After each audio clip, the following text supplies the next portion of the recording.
Mieux accompagner les patients et lutter contre la désertification médicale, c'est le double objectif de plusieurs soignants du sud-ouest marnais. On en parle avec notre invité. Mathieu Lacheret, bonjour, vous êtes médecin et vous faites partie d'un collectif qui souhaite créer dans le Sud-Marne une communauté professionnelle territoriale de santé. Est-ce que vous pourriez tout d'abord nous expliquer en quoi ça consiste ? Donc une CPTS, une communauté professionnelle territoriale de santé, c'est un regroupement de médecins, d'infirmières, de professionnels de santé du secteur médical et paramédical et du secteur médico-social. On a pour but de faciliter le travail en groupe. On a constaté en effet que chacun dans le secteur libéral travaillait dans son coin, dans son secteur. On ne se connaissait pas suffisamment et donc l'idée c'est de travailler en équipe. Alors, quand vous dites que vous ne vous connaissez pas assez, qu'est-ce que ça veut dire concrètement ? Ça veut dire que moi par exemple je suis médecin, donc je fais des prescriptions, je connais pas l'infirmière, enfin, je la connais de nom mais je la connais pas suffisamment pour savoir ce qui serait le plus adapté au niveau de mes prescriptions, savoir ce dont elle aurait besoin ou des choses comme ça. Et donc l'idée en fait, c'est qu'elle puisse me faire plus facilement des retours de ce qu'elle souhaite, qu'elle puisse me faire des retours rapidement sur les patients, quand il y a un patient qui se dégrade, que je le sache très très rapidement pour améliorer la qualité de soins auprès des patients. Est-ce qu'on peut imaginer que ça va aussi vous permettre d'échanger sur vos pratiques respectives ? C'est pas l'idée, c'est vraiment de pouvoir échanger sur des situations médicales bien particulières, qu'on soit informé beaucoup plus rapidement des situations qui peuvent se dégrader surtout. Après, la CPTS, elle va avoir plusieurs missions. La première mission de la CPTS, c'est de faciliter l'accès aux soins.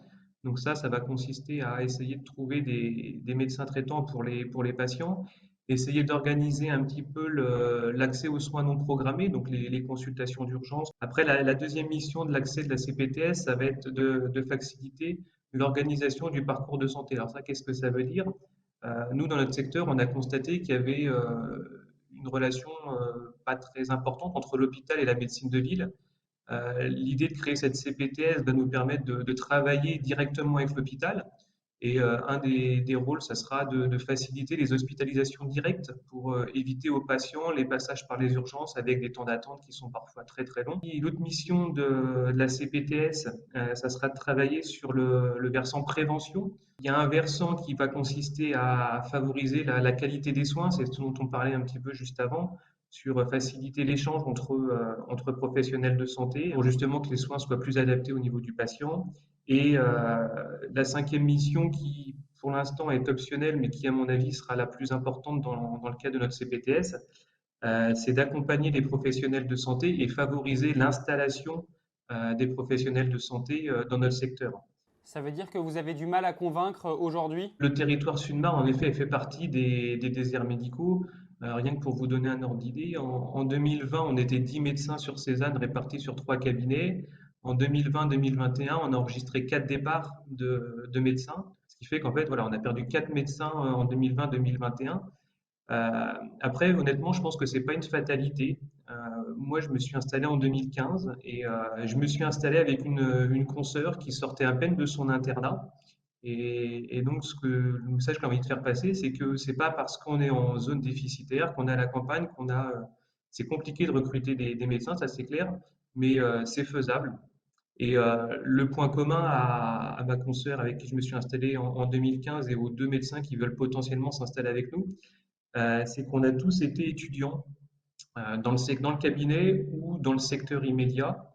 On est tous originaires du secteur et on a tous été remplaçants dans le cabinet. Et en fait, moi, je pense que si on veut lutter contre les déserts médicaux, il n'y a pas besoin de créer des choses supplémentaires. Les choses existent déjà.